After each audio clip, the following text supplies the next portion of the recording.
I thank you all for coming, especially for my students that I did not have to bribe them with extra credit. What I want to talk about today is actually my dissertation. And what was really exciting about my dissertation was that I was able to use Kettering University students as my survey participants. So on that note,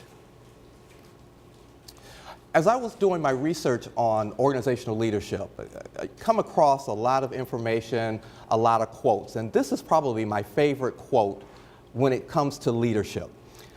James McGregor Burns introduced, this is a quote of his, when he was introducing the concept of transformational leadership back in 1978. Leadership is one of the most observed and least understood phenomena on earth.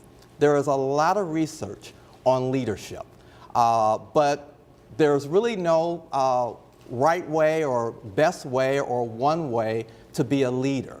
However, leadership is an important aspect. It's so important that Kettering University has it in both its mission statement and its vision statement, that our job as faculty are to produce students that will be extraordinary leaders. So even though leadership is misunderstood, it is an extremely important dimension within our character. My topics for our talk today, I want to give a chronology about leadership and some of the research theories that have been out there. The full-range leadership theory was the leadership theory, the model that I utilized in my dissertation and my research. I will talk about some background and the significance I feel of the study, the research problems and questions, my methodology, and importantly, my findings amongst Kettering students, as well as then some of the implications and practical applications and really some areas that possibly we could look at future research opportunities. When we talk about the chronology of leadership and the research in the area of leadership and some of the theories that have arose from that research, we have the great man theory back in the 1800s. In the 1900s and the 1920s, we have what we call trait theories. A major paradigm shift in the 1930s are behavioral theories. Then in the 1960s, 1980s, we have our contingency or situational theories. And then presently, what we have are integrative or relational theories. Just briefly, when we talk about the great man theory back in the 1800s, philosopher, historian Thomas Carlyle really researched this theory in that leaders are born, not made. In other words, if your father was the king and you were the prince, upon the death of the king, your father, you became now the new king. In other words, you were born into a leadership position. You were either a natural born leader or you were not. And leadership was always thought of in terms of male, also in terms of military leadership. The trait theories, a paradigm shift, sought to identify, well, what makes a great leader? What are the characteristics, whether they're psychological characteristics or physical characteristics, that make a great leader? Somewhat similar to the great man theory, but the similarities was we were focusing on characteristics, but then the differences was how are those characteristics acquired? So again, what researchers were trying to do was to find out what makes a good leader, whether it's gender, whether it's height, weight, intellectual ability, what characteristics make a great leader. And what's interesting about this research is that there was no one best characteristic. There was no one best list of characteristics to describe who or what is an effective leader.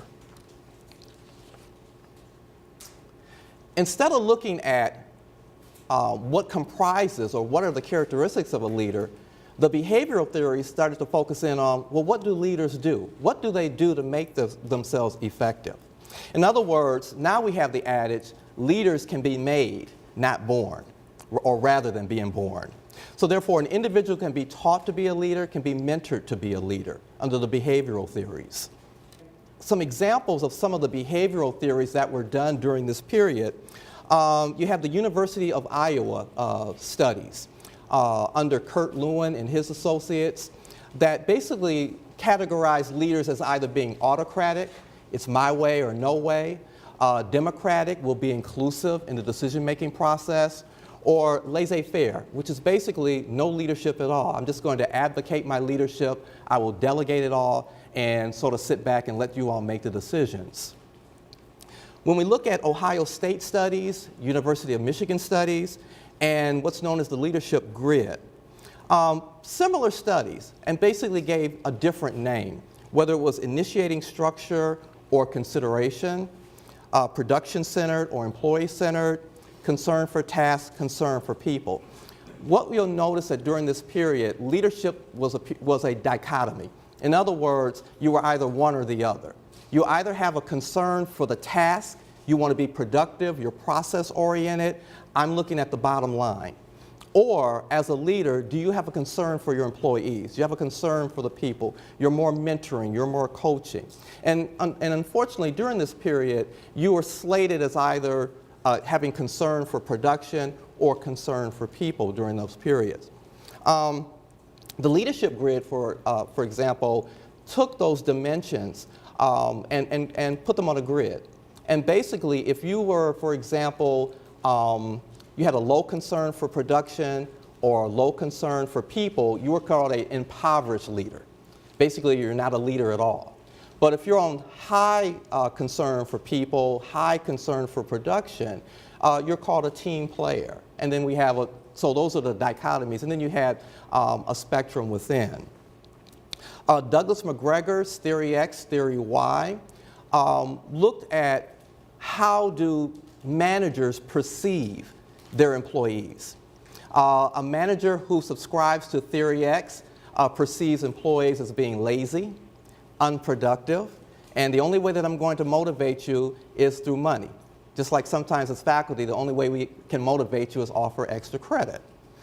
And then Theory Y takes the opposite, is the direct opposite of that. So McGregor's theory basically focused in on the manager and their perception of employees.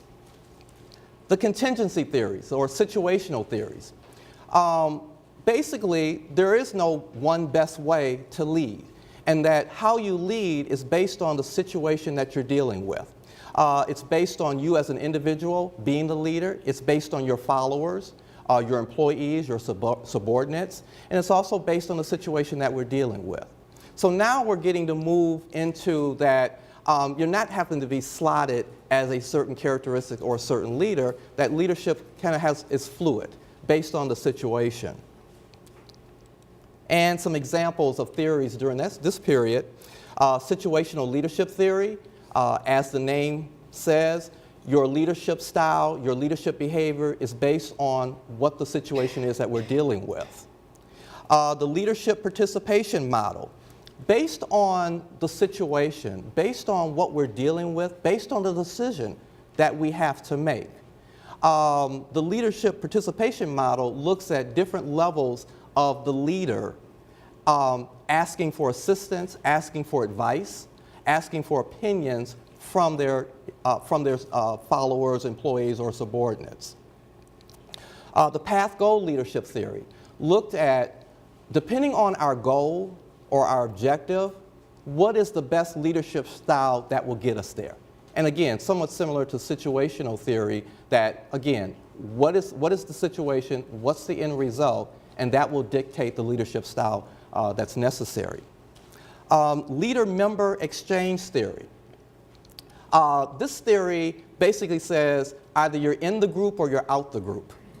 Based on the particular leader and their interaction and their relationship with their various, say, employees or followers, you will have those individuals that are in the in-group. In other words, they're the individuals that the leaders surround themselves with. And then therefore, you have the out-group, those that do not feel that they're part of the team or have a relationship with the leader. Now we're in a period of the relational theories or the integrative theories. In other words, now we have theories that have reached back to the other theories and have integrated them. And that basically leadership is not a dichotomy. It's a continuum. it's fluid, and it is somewhat based on who we're leading. It is somewhat based on the situation that we're dealing with, or the environment that we're dealing with. But also the focus is on leaders to be effective and to be positive and to be productive. So in other words, creating positive relationships within the organization. So we talk about leadership at this point that's inclusive, that's empowering, that's purposeful, and the big E word, that's ethical. Some examples are some individual theories that are relational or integrative. Transactional leadership. When you are a transactional leader, for example, you're pretty much status quo. You are basically, this is the performance I'm expecting. I will either punish you or reward you. It's basically quid pro quo. If you do this, I will give you this. Quite frankly, most management styles are transactional. Charismatic leadership. You know, a charismatic leader has this gift about themselves. They have this aura. They have that awe. You're not even sure why you're following them, but there's just something about them. There's a confidence level that they have, that you follow them. And typically, a charismatic leader will, in order to get you to do something for them, they really focus on your emotions. If you think about some of the more charismatic leaders, like Martin Luther King, for example, that they get your emotions, and that's what draws you to them. Transformational leadership. Transformational leadership I like to think of as visionary. It's a leader who gets individuals not to think about themselves, but to think more about the team, the group, the organization. Okay? Leaders that are more mentoring, are more coaching, for example, are more inspirational, for example. As a matter of fact, there are researchers who feel that charismatic leadership and transformational leadership are two separate theories or two separate styles. But then there are also researchers that have incorporated charismatic leadership in their own theories. And when I talk about the full range leadership theory, you'll see that. Servant leadership. Robert Greenleaf proposed service leadership in that leaders are to serve, not to be served.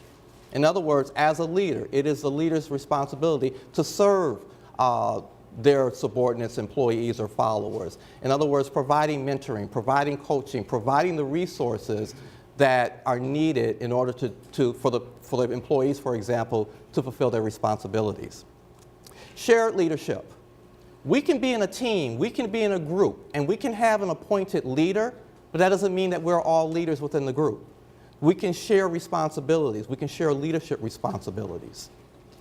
And then strategic leadership, predominantly when we look at strategic leadership, it's a leadership style that's really more in strategic planning or strategic management, where we're looking at strategy formulation as well as strategy implementation. All right, the full range leadership model. This is the model or the theory that I utilized in my dissertation. Developed by two researchers, Bernard Bass and Bruce Avolio, back in the 1990s. It is the most widely utilized or widely used leadership model that researchers utilize to assess leadership effectiveness. There are 3 dimensions, and within these 3 dimensions, there are 9 constructs or sub-dimensions within these leadership styles. First of all, the 3 leadership styles, laissez-faire, transactional, and transformational. Now, as a laissez-faire leader, another term, passive avoidant, hands-off. Basically, you have abdicated or delegated all of your leadership responsibilities. As a transactional leader, the 3 dimensions that make up transactional leadership, contingent rewards. In other words, I will, based on your performance, I will either reward you or I will punish you. Okay, quid pro quo. You do something for me, I'll reward you. If you don't do it or if you don't do it correctly, I will punish you. Management by exception, active. Okay. When you're a management by exception active, I am actively looking for negative things. I am actively looking for mistakes. I'm actively looking for policies and procedures not being met or being abused or being violated. In other words, I'm looking for the negativity, and I will only address the negativity. If you do something great, positive, productive, well, no news is good news. I'm not going to give you feedback on that. But for sure, I will give you feedback actively if you do something wrong. Management by exception passive. I will only wait until there's a problem, till there's a crisis, till there's an issue, or till there's a controversy that I will address it. So in other words, I'll sit back, and until you bring me the problem, there is no problem. So being passive. Transformational leadership. We have 5 dimensions. Idealize influence attributes, idealize influence behaviors. When we talk about the attributes, we're talking about charisma. So there's where Bass incorporated charismatic leadership. We're talking about charisma, that confidence, that gift, that aura that you have. Idealize influence behaviors, we're talking about your morals, your values, your ethics. Do you walk the talk? In other words, do you model the appropriate behavior? Inspirational motivation. Influence and inspire you to not only own my vision as the leader, but you'll run with it, you'll carry it out. Intellectual stimulation.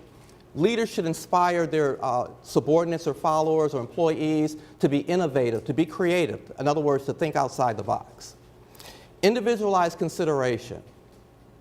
As a team, as a group, a leader, yes, is working with the team, is working with the group, but has relationships with all the individuals in the groups so that their needs, wants can be met. So you don't feel like you're lost in the group, you're lost in the team. Now, and again, what's very interesting about this model is that Bass has said that leadership is not a dichotomy. It doesn't mean that just because you may feel that you're transformational, doesn't mean at times when the situation requires you can be transactional. So it's a continuum, it's a spectrum, not just a slotting of individuals. Okay. So now I want to just talk briefly about the background of my study and why I did what I did. One of the things about leadership, when you do a literature search on leadership studies or leadership, it's usually in a corporation, a for-profit corporation. Yes, it's studied in different cultures, different occupations, different organizational settings, but generally, and that includes higher ed, but generally it's a corporation. Leadership, even in higher ed, it's usually the leadership positions in higher ed, like the dean, the provost, the president, as leaders. Rarely on faculty as leaders. But when you think about it, in an organization, an organizational leader influences, sets goals, sets direction, motivates, coordinates employees to achieve a certain objective or certain goal. Well, as faculty members, we do the same thing, or we try to do the same thing, if you think about it. Because what we do is we try to influence our students, we set goals, we have learning outcomes, we have course objectives. And what we're doing is striving to achieve those learning outcomes and course objectives on you as students. And we also guide you into your disciplines or your desired fields and professions. So when you think about it, an organizational leader is not that much different than a faculty member. So therefore, the college classroom functions just like an organization. The instructor is the leader, the followers are the employees or the subordinates. I don't like that word subordinates. I'm using it as a professional, but when you think about it, the instructor is the leader in that room, in that organization at that point, and as students, you're the followers. So because of that, researchers have suggested that leadership theories are applicable to the college classroom just like they're applicable in any other business or organization. But it's only been recently, in the last 10 years, that there have been some researchers, one in the name of James Pounder, for example, has really looked at leadership or faculty as leaders in the classroom and its impact on student satisfaction. So, the significance of the study, colleges and universities are, because college has become a competitive business. And because of the competitive nature of college, college and university leaders are taking on a business model and recognizing that in order to compete in this competitive industry, that we have to look at our students as customers and that their satisfaction is highly important. Now, this is under debate. There are faculty who don't like to think of students as customers, and there's some that do. So that is under debate. But from an administrative level, this debate is going on as to, for us to be competitive, we have to focus on, are our students being satisfied? No different than in an organization where we're looking at employee satisfaction or employee job satisfaction. So, my research problem. Most research on faculty is on the quality of the courses and the quality of the teaching, not on faculty as leaders. But because generally when we think of faculty, we think of, well, what do faculty do? They teach, they do research, and they publish scholarly works. But could leadership be a component or a culture within those duties? Another research problem that I had was that, or proposed, was that the research on faculty leadership is limited and the results are inconsistent. And utilizing Kettering University students just made it more controversial. And most of my students know that I love controversy as long as I'm not in it. And so this was just appropriate that the results are contrary to a lot of the research that's out there. So I had basically 3 research questions that I looked at. For faculty, for example, that were perceived to be laissez-faire, what extent would course grade, grade point average, and student rating of teaching quality be significant predictors of student satisfaction? In other words, what I wanted to do was have students, first of all, determine the leadership style of a faculty member. And then based on that leadership style, would a model of course grade, grade point average, and teaching quality be a predictor of student satisfaction? So I looked at it from being a laissez-faire, being transactional, and being transformational. My methodology, okay. My research was quantitative, predictive, non-experimental. I utilized multiple regression to do my statistical analysis. And I had 3 instruments, survey instruments. One was a demographic questionnaire. The second was utilizing the Multifactor leadership questionnaire, which was, again, that was developed by Bass and Avolio. And then I utilized some questions from the IDEA student evaluation of instruction, which everyone in this room is familiar with because this is the survey instrument that students evaluate instructors. So my demographic questionnaire was, what is your class rank, freshman, sophomore, junior, senior? What is your academic program, ME, IE, business, mathematics, all of our disciplines? What grade did you receive in the course of the instructor that you were evaluating? And then what is your cumulative grade point average? The multi-factor leadership questionnaire was where I was assessing leadership behaviors, whether they be laissez-faire, transactional, transformational. Again, it is one of the most widely used instruments. It is highly reliable, highly validated survey instrument to use to assess leadership behaviors. It's a 45-question survey instrument. Takes about 15 minutes to complete. There are 36 questions that rate leadership behaviors, and the other 9 questions rate leader effectiveness, subordinate satisfaction, as well as subordinate extra effort, the extra effort that you put in.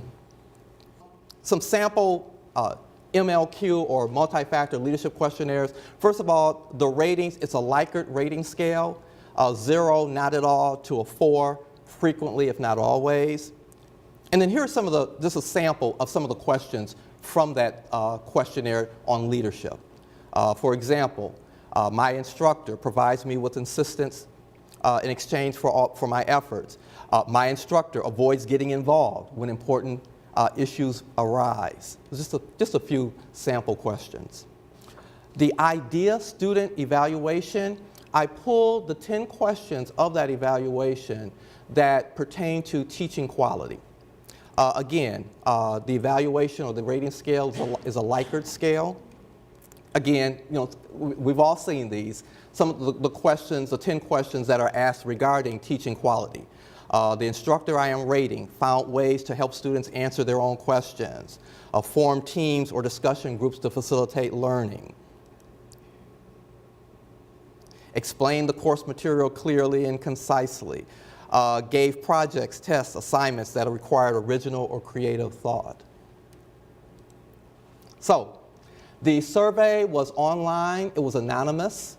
I utilized Minitab for my statistical analysis. I think the best thing of the study was being able to utilize Kettering students. So, my objectives of the study, again, identify the leadership behaviors of the faculty, whether they be laissez-faire, transactional, transformational, and then what is the impact of those leadership behaviors on student satisfaction predicted by the course grade, GPA, and teaching quality. So therefore, to kind of sum it up, I had 3 classification variables. Are you laissez-faire? Are you transactional? Are you transformational? I had 3 predictor variables, and then the 1 outcome or criterion variable being student satisfaction. 330 students responded. The survey, the invitation to the survey went out to both A and B section students. 330 students responded, which meant that when they received the email, they clicked the link, and only 130 students actually completed the survey, which actually, based on G-Power, I needed 129 for this to be statistically significant. I wasn't happy for those students that clicked. That cost me, but no. And I don't know who you are, but no. So once I had that 130, I was done. Let's go with this. Just some of the findings, some demographic findings. Most of the survey participants were seniors.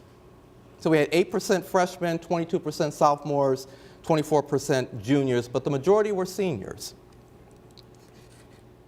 The question regarding academic programs, 77% were in STEM. So whether it was biology, ME, IE, 77% were in STEM.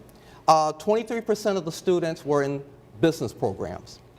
80% received a course grade of B or better. GPA, 75% GPA 3.0 and above. The 130 students that participated felt that 10% of the faculty laissez-faire, 55% transactional, 35% transformational behaviors. This surprised me. I was for sure, it's interesting, when you're doing research, even though you're being objective, you do have where you think it may go, and I was for sure transformational was going to be the number 1. So I was really surprised when I saw transactional. For faculty that were perceived to be laissez-faire, a statistically significant relationship did not exist between student satisfaction and a predictor model using course grade, GPA, teaching quality. The null hypothesis was rejected. My p-value 0.427. I used a 0.05 significance level. And that made sense. That made sense. For faculty perceived to be transactional, a relationship did exist. The null hypothesis was rejected. My p-value was 0.000. And what was also interesting, in my predictor model, only teaching quality was the only statistically significant contributor. I was very surprised about grade and GPA not being a statistically significant contributor to the predictor model. We'll talk about that. And then finally, for transformational, the relationship did not exist. The null hypothesis was accepted. And again, also, teaching quality was, though, the only statistically significant contributor in that model. So the implications of the study, laissez-faire. Laissez-faire is considered no leadership, the most ineffective leadership. So the study supported that. Transactional, the study did support that under the right settings, like for example, classroom management, that transactional leadership behaviors is appropriate. But what was most interesting to me was that the study results were contrary to the research that's out there that says that transformational, even in the college classroom, is most effective in generating or having a relationship with student satisfaction. So I was really surprised initially that here it was transactional. But I think when I look at the methodology differences of my study and prior studies, I think that being STEM heavy is a significant factor. 77% again of the students that participated are in STEM. The prior research studies that are out there only survey participants in business programs. Whether they were in-seat or online, they were business programs. So I do think that another implication is that the study extends support to situational or contingency theories that that we can have a mixture of leadership behaviors to be effective.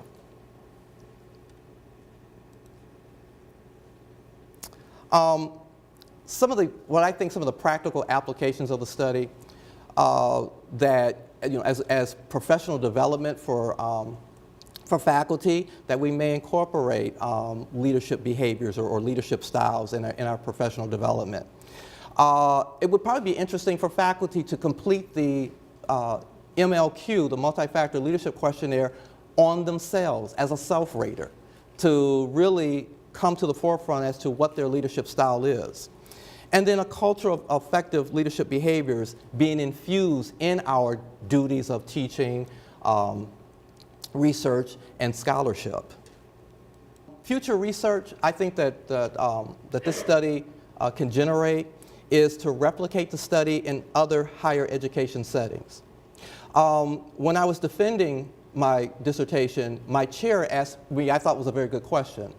Her comment, first of all, she said was, it's obvious that your participants are bright students. Those were her words, based on the grades and the GPA. Her question, which was worded very carefully, and I can't recall how she said it, what if your survey participants were maybe average or the grades were not as high? What do you think the outcome would have been? And my response was, I think the outcome would have promoted transformational leadership style. So it would be interesting to do the study in a different setting, like a community college, where there's a lot more developmental and remediation going on, to see if transactional or transformational would be the preferred style. Also, I think online environment. It's very difficult. It's easy, I think, to exhibit leadership behaviors face-to-face. But to try to exhibit those leadership behaviors behind a computer screen in an online environment, I think that would be an interesting setting to utilize.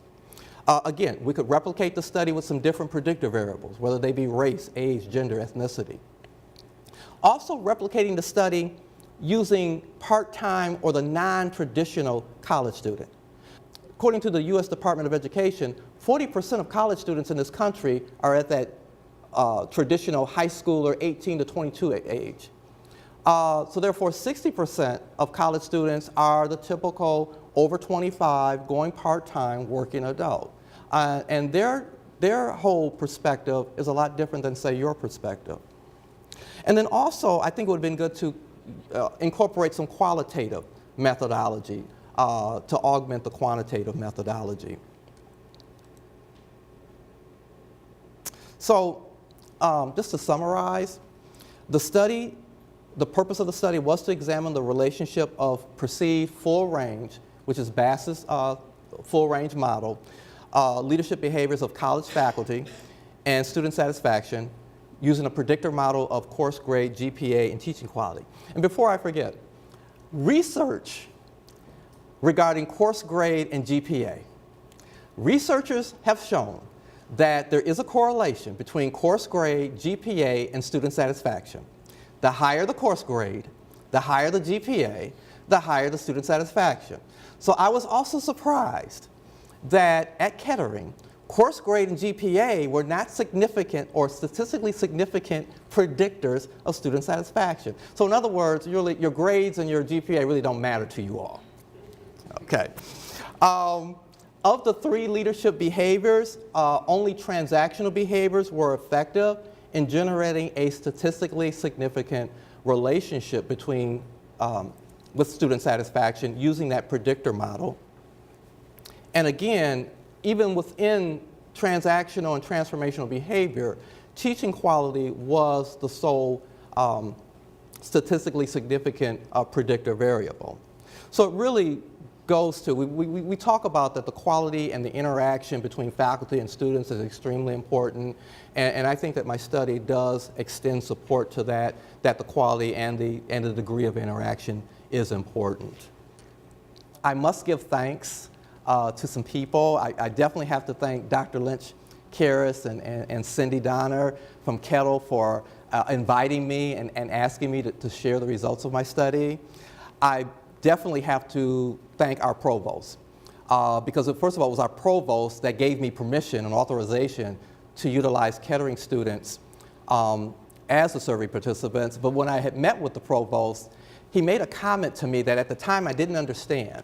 He said that I think Kettering students will skew your results or will not be typical of what's out there. And my comment was, well, I don't think so, because we infuse leadership in our curriculum and in our programs. And which justified Kettering students to be a good survey group. And that was my response back to him. And his response back to me was, well, we'll see. Now, his response to me now is, I told you so. Definitely I have to thank the business department faculty and staff. They were constantly on me about get it done, get it done, get it done, and very supportive. I really appreciate them all. And most importantly, I thank Kettering University students that did participate. You got me through the doctoral process, and I really do appreciate you all.